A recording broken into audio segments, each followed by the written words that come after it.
Welcome to a special episode of the I Hate It Here podcast. It is Valentine's Day, and we thought we would deliver a special episode about love, specifically dating at work. And joining me today is Kim Rohrer. Kim, welcome. Hello. Thank you for having me. Welcome back. We were just doing exercises to warm up, which involved us singing. So that won't be featured in this episode today. At a later date, maybe we'll release that. That's for subscribers. For subscribers only. Special features. Social features, us singing. Okay, but dating at work. Kim, before we read our horror stories. So we had people submit their dating at work horror stories, and Kim and I have not read each other's stories, so we are going to live react to the other reading a story. Are you all ready for this? I'm so stoked. I don't know if they can handle this. This is going to be good. So all of our reactions will be real because we've never heard these other stories, which is slightly terrifying. But before we get to them, Kim, dating at work, a yes or a no for you? I mean, here's the thing. For me personally, it's going to be a no, because as much as I love other people's drama, I do not love my own drama. And I just feel like I wouldn't know how to date at work in a casual, easygoing way. I think I am more of the nurture the flirt vibes at work person, or at least I was before I met my husband. And I haven't dated in 20 years, so I don't know what I would do unencumbered. But I do remember like working and really enjoying like teenage and like early college like work flirt vibes. But I also was like, I can't date someone else at work. Like, where will I go when things inevitably go bad? I will be here stuck in this windowless basement cataloging old sheet music with this person who I've slept with. This seems bad. So I just stay away. I was going to say, I don't think a lot of people think about it that way, but we definitely had, in the early, in my early 20s, there were some companies that my friends worked at where it was just like commonplace that you would hook up with the people you worked with. Well, do you remember the horror stories out of, I don't know if I'm not going to say their name on air because this is a professional podcast, but a company who worked in the HR benefits space, this was somewhere around 2012, I want to say. It was like early startup days for a lot of us.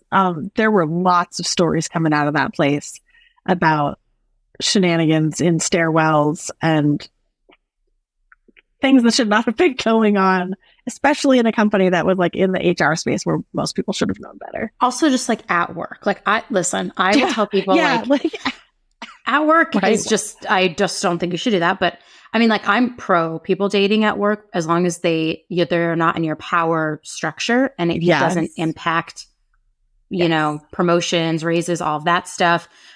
Personally also wouldn't do it because I can be messy. It's one of those like good for you, not for me scenarios, right? Yeah. It's like, I have one of my closest, dearest friends, and her now husband met at work. So many people. Actually, this is not a submitted story, but I kind of want to share it anyway. Okay, let's start there. You share the story, and then I'll do the first submitted story. Okay, so this is a personal story, and I think it's a lovely rom-com waiting to happen. So this friend of mine, she went on a date through like a Tinder date or something with this guy, and they did not hit it off. She was like, that was a terrible date, one of the worst I've been on. Thank God I never have to see this guy again. This was like, it was bad. And then fast forward like a year later, and I hired her as our office manager in our office. Lo and behold, the very same man from her date was an engineer in our office. Ooh. And they recognized each other. Like she showed up at work and she's like, oh God, that's that guy from that terrible date. Oh boy. Well, I'm just not going to tell anyone. So they didn't speak about it at work. She didn't tell me at work. And he, on the other hand, apparently was like, oh, there's that girl I went out with once and then never got to talk to again. Like, I'm going to try again. And so he came up to her desk a lot. He was like bugging us at our desk a lot. And I didn't think too much of it because we were both musical theater nerds. And so he would come over and we would sing Les Mis. And this is fun startup life. Little did I know he was using his Les Mis sing-along as an excuse to come and like flirt with her. she decided to give him another chance because she was finding him endearing in these little desk side visits. Aww. She gave him another chance. They started dating and never looked back. And they have been happily married for many years. And they have 2 delightful children. And it is a love story gone right. It's a second chance romance, as they call it. Oh, yes. In the romance lit world. So it can happen, you know, even if you had a terrible, terrible Tinder date and vowed never to see it again. Well, that was a good story to start us off. But honestly, I'm pretty scared about the stories we're about to read. So I'll read my first one. And I can't wait to see your reaction. Okay, I'm ready.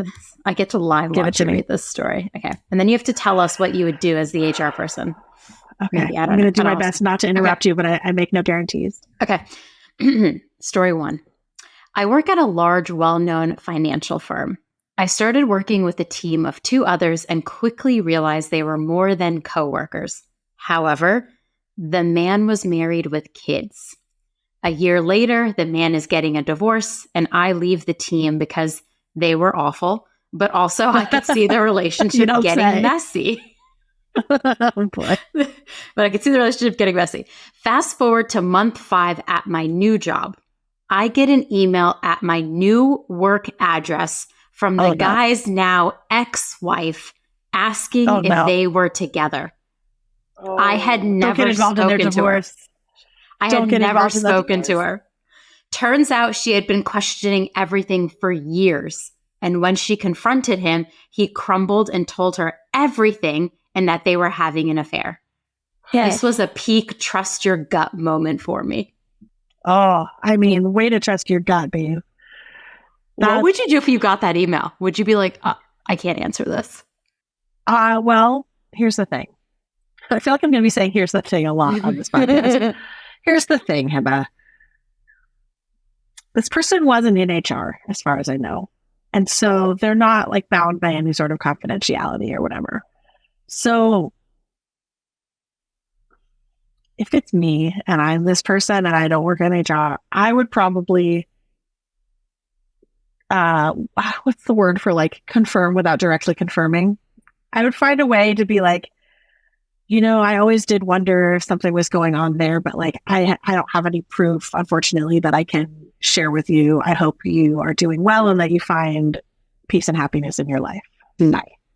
Bye. Because I wouldn't want to be like, no, what are you talking about? And then make this poor woman feel badly or make her feel like she's losing her mind. Yeah, I don't want to gaslight this woman whose husband was having a messy affair. But I also don't want to say something, especially in an email, that could make me need to go to court to testify against this man and their divorce. Yeah, because that seems like a level of mess I don't want to be involved in. I have an experience in my past life. Wow, my past life. Wow, what am I like? Been reincarnated. Yes, we are the ghosts of HR past. Come to visit you on Valentine's Day. I've had a moment in my professional career where I have had someone's wife ask me to confirm or deny an affair.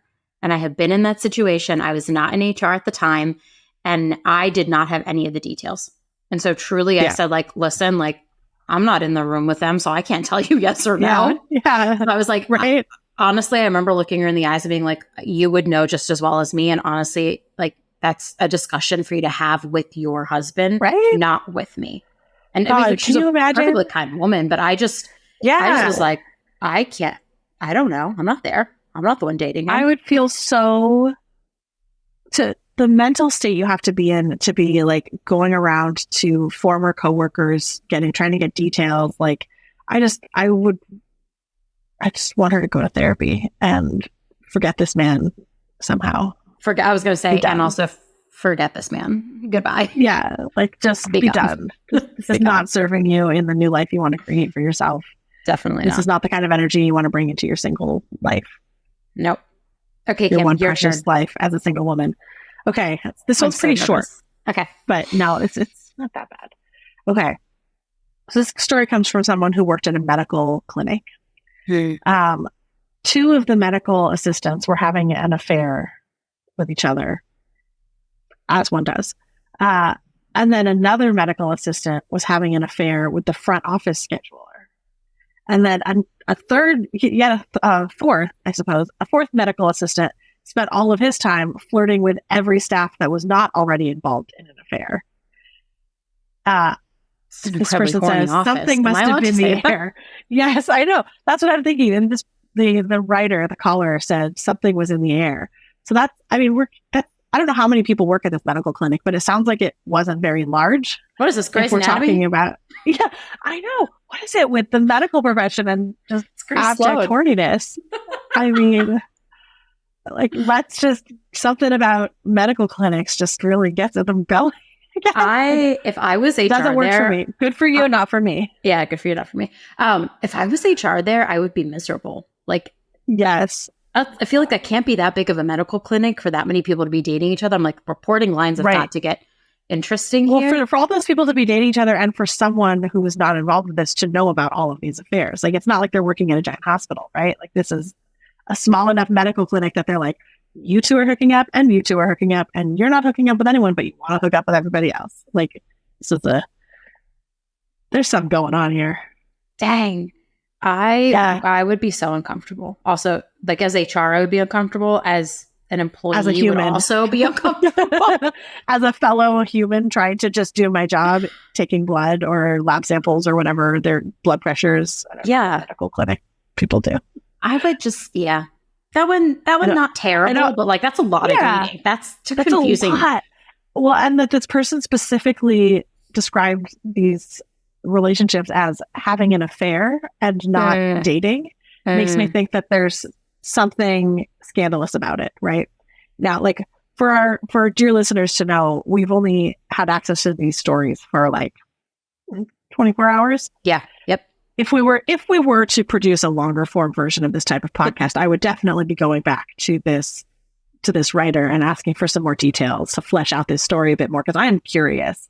I want to know how many people. I want to know what the reporting lines were for these people having affairs. There's like the medical assistant having an affair with the front office scheduler, the two medical assistants having an affair together. So, like, what's the other kind of staff involved with this? Are these actual affairs? Like, are they cheating on each other with each other? Are they cheating on their spouses? I need details. I need the goss. This is not enough information for me personally. To live out my gossip dreams through your medical clinic. But thank you for sharing this story of your very horny medical clinic. It sounds like a delightful mess. It's an episode of Grey's Anatomy. Come on. That season where Karev ends up with everybody, like, it's not even. I have to admit, I was a very casual Grey's Anatomy watcher. Like, I would watch it at people's houses occasionally. Like, I was never super into it. There's a part of me that very much wants to, like, have you introduce me to select episodes of Grey's Anatomy so we can talk about the HR violation. The next HR After Dark, everyone. We've been calling this episode HR After Dark. I mean, it's not totally safe for work, this episode. I'm not. Yeah, I think I'm gonna have to put like a disclaimer, like NSFW. Do not listen to this while you're at work. Put your headphones on. There will be no visual explicit content, so you can safely listen to it at work with headphones on. Absolutely. Okay. Unless you work at one of these very horny medical clinics, or maybe people would appreciate it. That we need details. Okay. I have my next story. Are you ready? Ready. I'm so ready. This person says it's the funniest workplace dating horror story. The funniest. So okay. Let's see how that's a high bar, sir. It's a high bar. We had two female employees who were best friends and worked the same shift. They became close, hung out outside of work, including their husbands in their hangouts. Eventually, an affair started between one employee and the other employee's husband. Once it was found out the employee having the affair actually became pregnant with the other employee's husband's baby. And the friendship collapsed. No. Then the pregnant employee... Don't sleep with your friend's husband. Okay. Then the pregnant employee came to HR to complain that the other employee, her former friend, was not happy for her and her new pregnancy and was turning the staff against her. No, honey, you did that all on your own. I'm sorry. You have the audacity to complain that your ex-friend is not happy enough for you when you are having a baby with her husband. And you brought that all to work? Right? At the beginning, I'm like, this is great. You and your bestie, your husbands are going to be besties. You can all hang out. Like, what could go wrong? You don't sleep with the you're going to ruin this friendship dynamic. You found the unfindable perfect couple to hang out, the perfect couple friends. Yeah. Why you got to go sleeping with each other? I love that the person who wrote this in wrote the funniest, that this was the funniest workplace. Because I'm like, oh my God. Funny and also funny, haha, or funny. Wow. Listen, where I draw the line as HR in this story too I would be like, hey, this sounds like a personal situation. Yeah, I was like, this is not an HR's responsibility. This is beyond my power and potential to help here. That's where we say, this is above my pay grade. You need professional counseling. I suggest that the four of you go to group therapy and deal with your problems. I would also just say, like, I don't know. We don't know all the details, remember? And we're never going to judge anybody for what anyone wrote in. But like, a line for me is not to ruin a friendship and do something with a friend's husband. That's just like a line I don't think I would ever potentially cross. Right. Ever. And like, it could be one of those situations where both couples were unhappy in their marriages and they found true love and now everybody's fine. What great. Like, fine. But why does HR have to get involved with this one? Like, because your friend is not happy enough for you at work. Like, is she?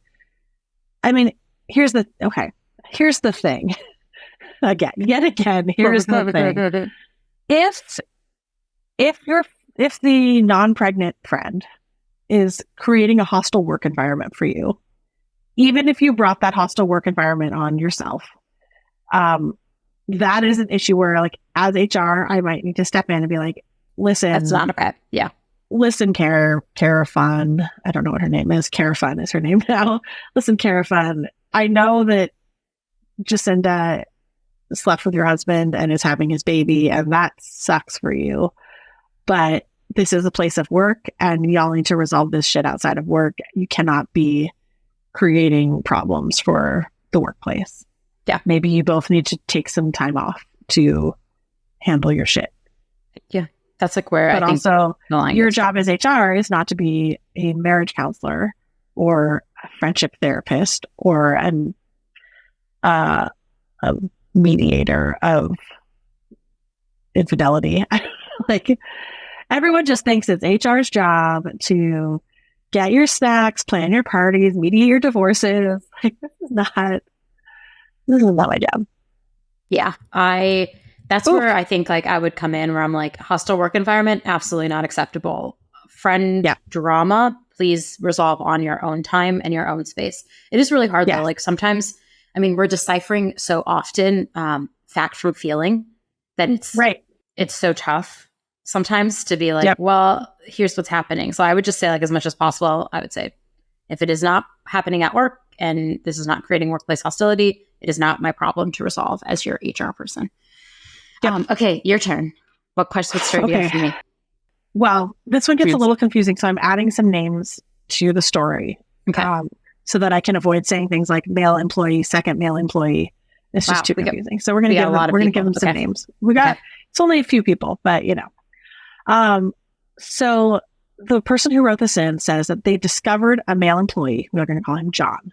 Discovered him on camera slashing another employee. We'll call him Mike. Slashing his tires in the company parking lot. What? So on camera, John was slashing Mike's tires in the company parking lot. The reason why, they learned, was that there was a female employee who was in a relationship with both John and Mike. All three, John, Mike, and Sarah, we'll call her, all of them were married to other people. So Sarah is cheating on her husband with both John and Mike, who are cheating on their wives with Sarah. John, who is the tire slasher, also had a baby on the way and was purchasing his first home with his wife, which makes it even sadder to me. Why did John slash Mike's tires? He was upset because he found out that Sarah was cheating on him with another guy at the company.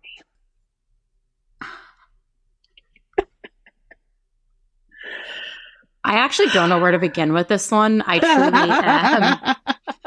I mean, HR would have to intervene on the slashing of the tires. Like that is an unsafe work environment. You literally cannot do that to somebody else's stuff. So that would be step one if I were to like resolve this. Right. That would really be it. That's it. Right. That's all I'm required to do, I think. But that is all of you were cheating on someone. Wild story.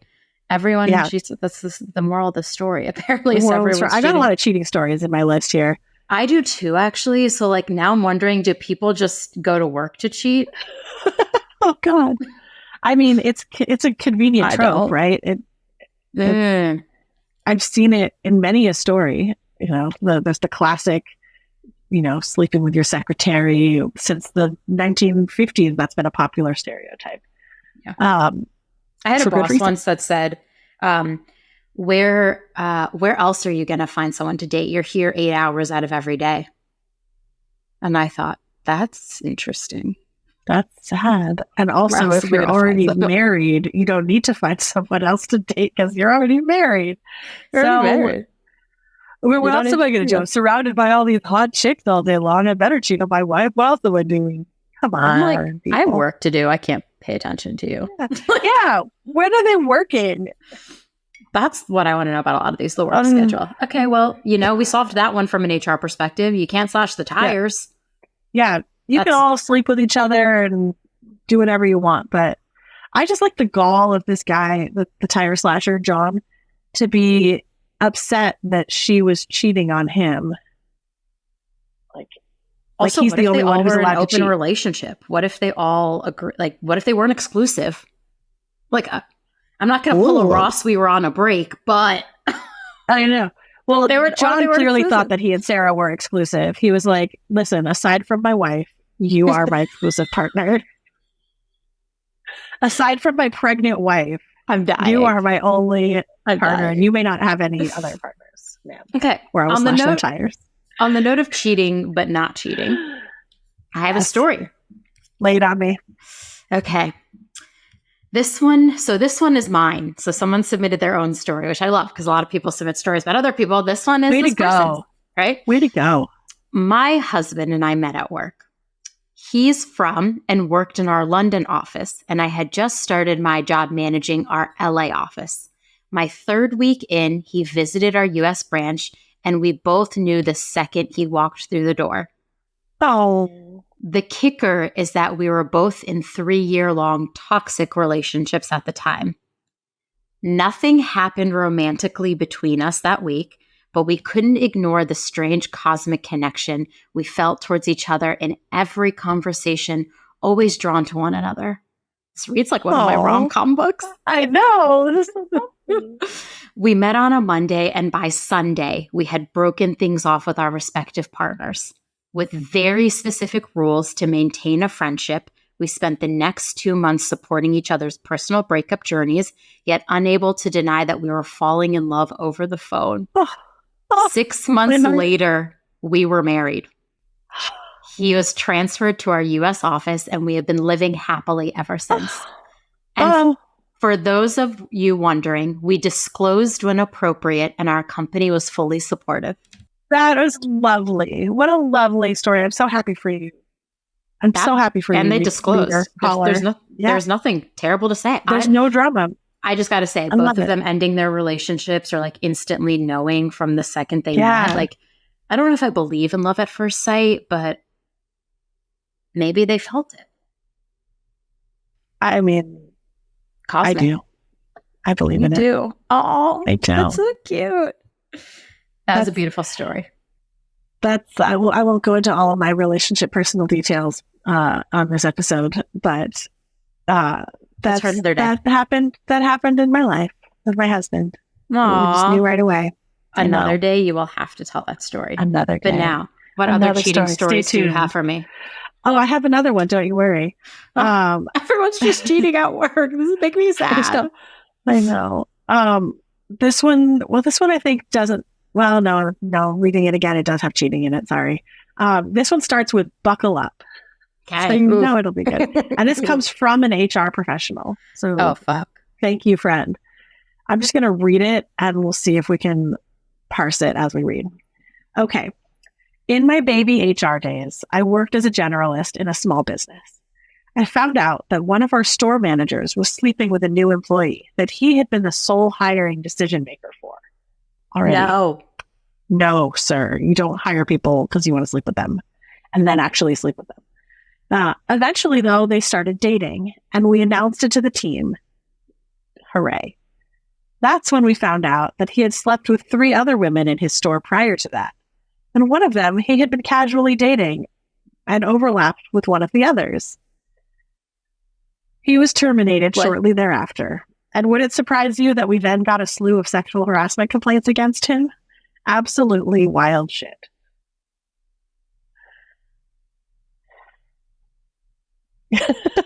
Sorry. I don't mean to be him speechless. I don't mean to be this speechless, but like, why wasn't he fired after the first person that he hired and then tried to sleep with? That would have been my first. I think they probably didn't come out with it. Yeah, that's true. Because they're saying eventually they only found out about this after they announced to the company, like, Jim Bob is sleeping with Carolina over here. And then the other 3 girls were like, wait a minute, he slept with me. No, he slept with me. No, he slept with me. Oh, it's just so messy. I have some. It's so gross. It's so gross. The one shining point of this story is that the employees felt comfortable enough to report sexual harassment because we know that a majority of sexual harassment at work actually goes unreported. That's true.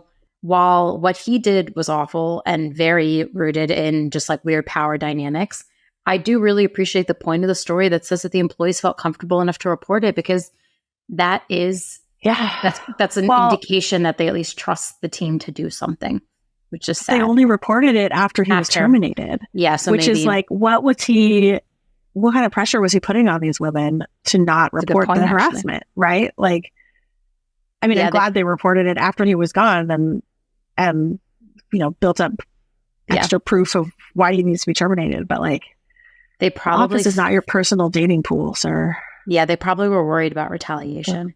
Absolutely, harassment in the workplace is truly, it's very sad, but also the fact that it goes so unreported because people don't believe. Like, I've been in several situations where I've known executives who are sleeping with people that work for them, and the HR team has just turned a blind eye and never said anything.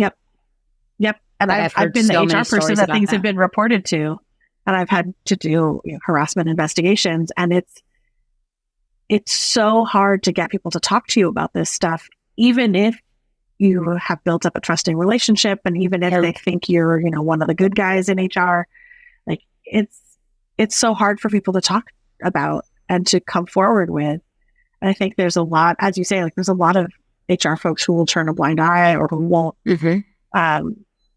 will believe the victims in the situation, or they believe you, but they're like, well, what's going to really happen here? Like, you really want to make this go public? You really want to take this case against this executive? Like, so gross. Yeah, make it go public. Do it. But like, this is why HR people have an obligation to stand up for the employees who are way more at risk. Yeah, and you need to support them and demonstrate to them with your actions how they can trust you, why they should trust you with their story. Yeah. When I think about the fact that the average American does not have, what's that stat, does not have enough in savings to cover like a critical emergency. Yeah, like $600. Yeah, something. I think about that, and then I think about like harassment in the workplace, and I think like no wonder people don't report it because they're so worried about the retaliation piece. And I know of HR teams that have turned the blind eye or would do something like retaliation.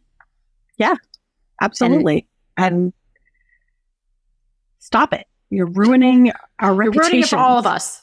Yeah. No, but also this is why we can't have nice things.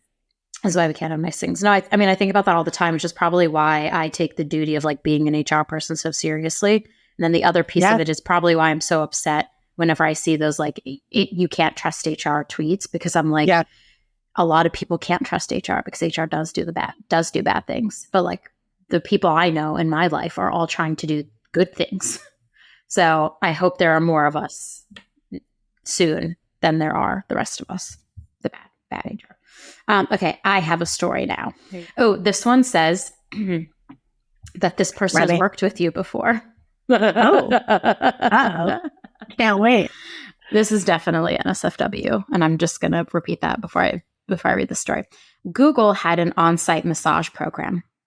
I once had to deal with a situation where I had to tell one of the employees that he was no longer eligible to get massages because he overly enjoyed the massages, leaving residue on the sheets, indicating more male enjoyment than is appropriate. Oh, no. This is why we can't have nice things. What did I just read? So for those who don't know, I don't know if Google still has this, but back in the day, Google had an on-site massage program where they had, essentially they had converted very small conference rooms into massage studios. And it was very much like what you would experience at a spa. You'd go in, it's soft lighting and the music, and like close you on didn't feel or like you were off? in a conference room. You could do either. You could do close off. I participated in these massages. I can because I did it because it was great. Because it was free and it was awesome. Like for the cost of a tip, you could get a really good hour-long massage at work. It was right, and it was also like it was right next to the gym and the doctor's office that were on campus. So like it didn't feel that weird. Like if you're going to the gym and you're changing into gym clothes at work, like I don't know, it didn't feel weird to get naked at work back in 2007. But gosh, I mean, I don't like to subscribe to the belief that men can't control themselves, but men, can you not control yourselves? What do you do as the HR person? How do you have that conversation? Like, we have evidence that you are enjoying these massages too much. On the massage sheets. That's gross. Just gross. That's just gross. I mean, I will say that there used to be also at Google napping pods. That were but they were exposed. Like you could see the person's legs while they were in the pod. Like it just kind of covered the front half of you. They're very strange and futuristic looking. I did not participate in the nap pod, but I remember there was at one point a discussion of putting into place like napping rooms, and people, I think they had tried it before and they had to stop that program because of sheets. Yeah. Listen, just that was what I had been told. I was an admin at that point in my career, and so I knew a lot of weird shit going on. But that was one of the best when they're like, oh yeah, we used to have nap rooms with like little beds where you could go take a nap, but it became a problem with the sheets. I'm not sleeping. I'm not taking no naps around my colleagues. Sorry. I'm an ugly napper. Just with your little legs sticking out of the pod. No. There's a place for that. It's called my home. It's called my home, where I can have my slippers and my bathrobe and I can be in peace, not around people I have to professionally tell what to do every day. It is not for me. Wow. Okay, Kim, read me your next story. Okay. Story number 4. I had great chemistry with a coworker, but when we finally had sex, it was terrible, and he dumped me to get back together with his ex. My boss and tons of people in positions of authority teased me about it so much that I lied and said nothing ever happened. I asked the coworker to lie too. We're still friends, and we have kept this secret ever since. By the way, we both worked for the executive office of a local government funded through taxpayer dollars.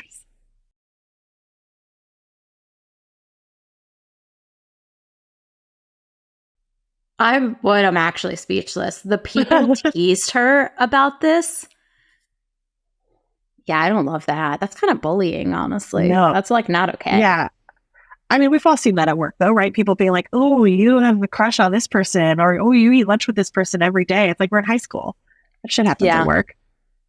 I don't know. I feel like when you get to like a certain level in HR, you don't get to, I don't maybe participate in that. Yeah, it doesn't, then it gets weird for you to be participating in like the, I'm just like, I don't want to talk to any of you. Like, I'll be over here. I don't love that. HR can really only gossip with HR. Yeah, that's a good point.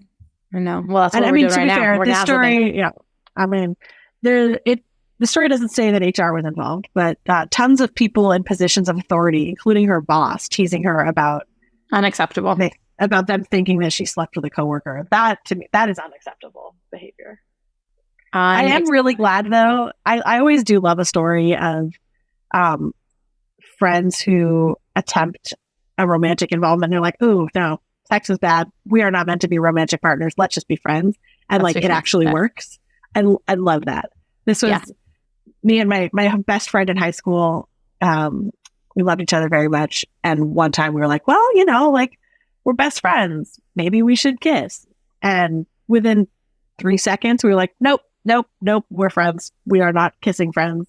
We are not friends who kiss each other. We are not kissing friends. I've loved that. Nope. Well, it brings up the common thing about what is that, When Harry Met Sally, which I've never seen, to be clear, which is funny because I love romance. Yeah, maybe I should. That could be my Valentine's to watch this year. We're gonna have to do this again. HR After Dark. It is as to When Harry Met Sally. It is my favorite rom-com, in my top 5 favorite movies of all time. Okay, fine. And it's a New York love story. Come on, you've got to watch this. I do. I love it's Meg Ryan. I watch it in New Year's every year. I will watch it. There's it's the best movie. Okay, I will watch it. I will do that. It's okay. I will do that. But that brings up the common question: like, can men and women be friends? Because some of my very best friends are men. Yeah, and I love that you were like, we're not kissing friends. We are friends. We thought maybe it would work. We're like, this could be perfect. Very like rom-com-y, right? Where you're like, yeah, well, we're best friends already. Like, maybe this would work. That's also a trope. That's it's also a trope. Yeah. It was not for us. It was okay. Well, I think when you know. I think on that note, we should conclude our episode of HR After Dark. Wait, I have one really good one though. Okay, read me a really good one. Then I have to go to my all hands meeting, which I'm already going to be late for. I know. It's another terrible sex one, but it has a wonderful ending. So, after having terrible sex with a coworker, the writer's mutual friend, who was also a coworker, asked her out. She said no. Then this asked her outer baked her a cake every week and brought it to her office until she said yes. They are married to this day. Also funded with tax dollars, Executive Office of Local Government. What's going on in the local government? Would you not be creeped out by that? I would be personally. I'd be like, I also have a gluten allergy. How do you, what if the cake's not gluten free? Well, she must not have, I guess. Okay, we've learned a lot during this episode. But I think one of them is like, this is harassment, but also free cake. But I probably would have been like, you need to stop bringing me cake. This is making me uncomfortable. But he was a friend already, and she liked him, I think. Yeah. It's confusing to me, this one. If this ever came to HR, I would have to be like, hey, please don't bring the cake to work, maybe? Like, yeah, like you asked her out, she said no. Like, yeah, this feels borderline harassment, unless she's like entertaining it, which then But I think it sounds like at some point the tides turned and she was like, actually, I'm kind of into this. Okay. We've learned a lot during this episode of HR After Dark horror dating stories. We've learned when HR should intervene and when we're not required to. I think we've learned the lesson of maybe personal things should stay personal things. Yeah. And your HR Don't bring your messy affairs to work. Yeah. Please. Your HR team cannot intervene when it comes to the personal things unless there are things happening while at work and on work grounds and during work hours using work things. And I think the last is was he using a work knife to slash the tires? That's what I'd like to know. No, stop it. Stop it. That is still unsafe dreaming. And then finally, like, a lot of people apparently have extramarital affairs at work. It's not as rare as anyone would think. I never thought it was rare, to be honest. No, so let's be real. If we have the privilege of doing this again, then we'll be able to share the story of someone named Possum that we didn't get to in this episode. We will. I'm teasing out a potential future episode. Cliffhanger. Maybe we'll be back. Maybe we won't. Maybe people will hate this content. Who knows? Did you like it? Do you want to know more about Possum? Yeah. Let us know. Jigs. With that, it concludes our HR After Dark episode. Kim, thank you so much for joining me today.